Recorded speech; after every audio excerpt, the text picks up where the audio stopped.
प्रिय विद्यार्थियों, नमो नमः। हम अपरीक्षित कारक पंचतंत्र का एक भाग का अध्ययन कर रहे हैं। अपरीक्षित कारक की मुख्य कथा छपणक की कथा थी। उस कथा के अंत में न्यायाधीशों ने मूर्ख नाई को सूली पर चढ़ाने का आदेश देकर के सेठ मणिभद्र को बिना विचारे काम करने वाली ब्राह्मणी की कथा सुनाई थी, जो ब्राह्मणी नकुल कथा के नाम से विख्यात है। उस कथा के अंत में ब्राह्मणी अपने पति ब्राह्मण को, भिक्षा के लोभी ब्राह्मण को लोभाविष्ट चक्रधर की कथा सुनाती है और लोभाविष्ट चक्रधर की कथा के अंत में सुवर्ण सिद्धि चक्रधर की भर्त्सना करते हुए कहता है कि मैंने तुमको कितना मना किया था कि और आगे मत जाओ, किंतु तुमने मेरी एक बात नहीं सुनी। अब क्या किया जा सकता है? फिर वो कहता है कि तुम तो विद्वान और कुलीन होते हुए भी बुद्धिहीन हो, क्योंकि ये कहा गया है कि विद्या की अपेक्षा बुद्धि बड़ी होती है। उत्तम विद्या संपन्न व्यक्ति भी बुद्धि के अभाव में सिंह को जिलाने वाले ब्राह्मणों की तरह नष्ट हो जाते हैं।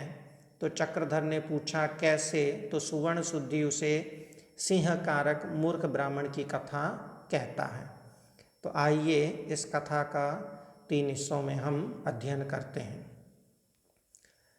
कस्मिंश्चिद अधिष्ठाने, किसी अधिष्ठान में, किसी नगर में, चत्वारो ब्राह्मण पुत्राः, 4 ब्राह्मण के पुत्र परस्परम मित्र भावम उपगता, आपस में मित्र भाव को प्राप्त हुए, वसंती स्म, रहते थे। तेषाम त्रयः, उनमें से 3 शास्त्र पारंगताः, शास्त्रों में पारंगत थे, पढ़े लिखे थे, परंतु बुद्धि रहिता, किंतु बुद्धि से रहित थे। एकस्तु, और एक तो बुद्धिमान था, हाँ, केवल शास्त्र परांगमुख, केवल शास्त्रों से विमुख था, पढ़ा लिखा नहीं था।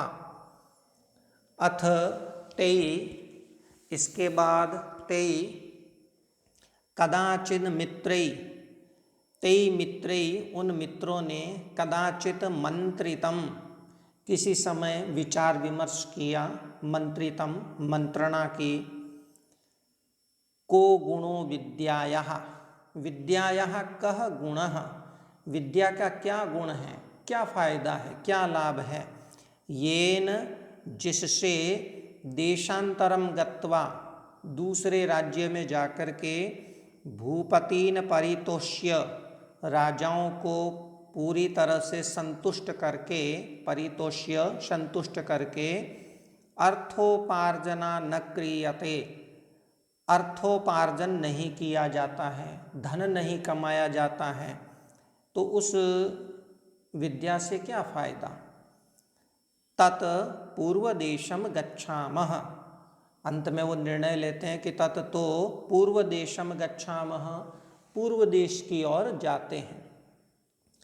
तथा अनुष्ठिते, वैसा करने पर, किंचिन मार्गम गत्वा, कुछ रास्ता जाकर के, तेषाम ज्येष्ठतर प्राह, उनमें से सबसे बड़ा ज्येष्ठतर जो है वो प्राह बोला, अहो अस्माकम एकश्चतुर्थो मूढ़, अहो अरे, अस्माकम, हम में से, एक चतुर्थ, चौथा साथी, मूढ़ है, मूर्ख है। मूढ़ का अर्थ यहाँ मूर्ख न लेकर के अनपढ़ लें तो ज़्यादा अच्छा रहेगा। अनपढ़ है, पढ़ा लिखा नहीं है। केवलम बुद्धिमान, केवल बुद्धिमान है। न च राज प्रतिग्रहो बुद्धिया लभ्यते, और बुद्धिया बुद्धि के द्वारा राज प्रतिग्रह राजा का दान, राजा से दान न लभ्यते प्राप्त नहीं होता है। विद्याम विना, विद्या के बिना। न च राज प्रतिग्रहो बुद्धिया लभ्यते विद्याम विना, यानी विद्याम बिना, विद्या के बिना, बुद्धिया बुद्धि के द्वारा राज प्रतिग्रहो न लभ्यते, राजा से प्रतिग्रह दान न लभ्यते प्राप्त नहीं होता है। तन नास्मै स्वोपार्जितम दास्यामि, तत् तो न अस्मै, अस्मै इसे, स्वोपार्जितम अपना कमाया हुआ धन, न दास्यामि नहीं दूंगा, तत् न दास्यामि के साथ जुड़ेगा, न दास्यामि नहीं दूंगा।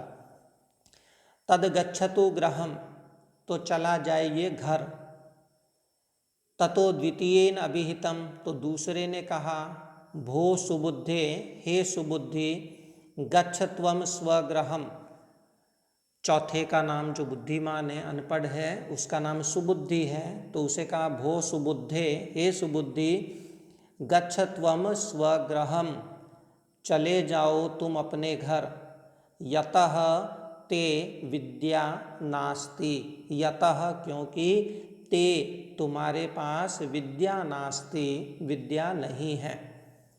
ततस्तृतीयेन अभिहितम, उसके बाद, ततः उसके बाद, तृतीयेन अभिहितम, तीसरे ने अभिहितम मने कहा, उसने उनका समर्थन नहीं किया, उसने कहा अहो, अरे, न युज्यते एवं कर्तुम न युज्यते, एवं कर्तुम ऐसा करना, न युज्यते उचित नहीं है, ठीक नहीं है।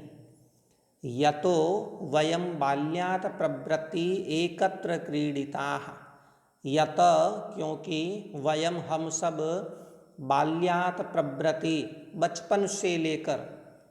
बचपन से लेकर एकत्र क्रीडिताः, एकत्र एक साथ एक जगह इकट्ठा, क्रीडिताः खेले हैं।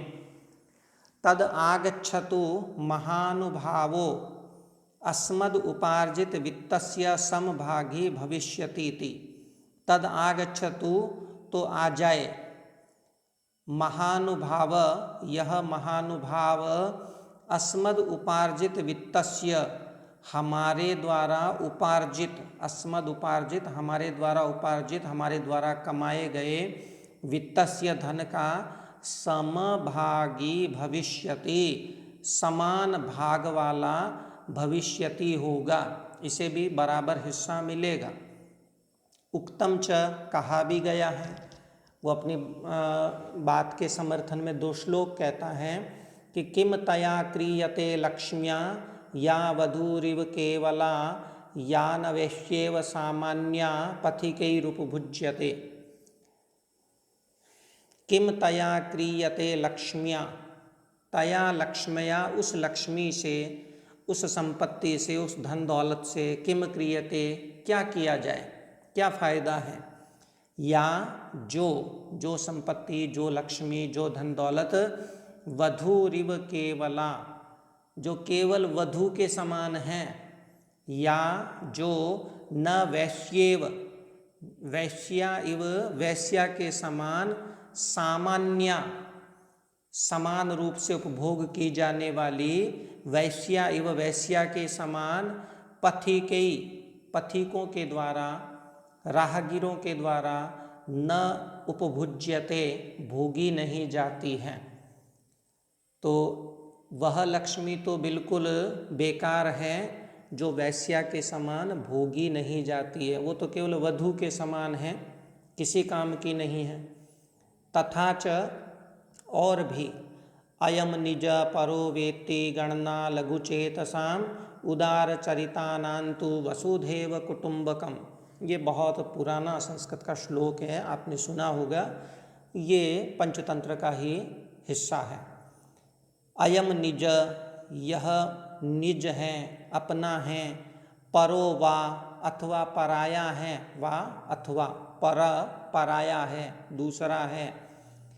इति गणना लघु चेतसाम, इति गणना, यह जो गणना है, यह जो सोच है वो लघु चेतसाम, लघु चित्त वालों की होती है, क्षुद्र हृदय वालों की होती है, संकुचित मन वालों की होती है।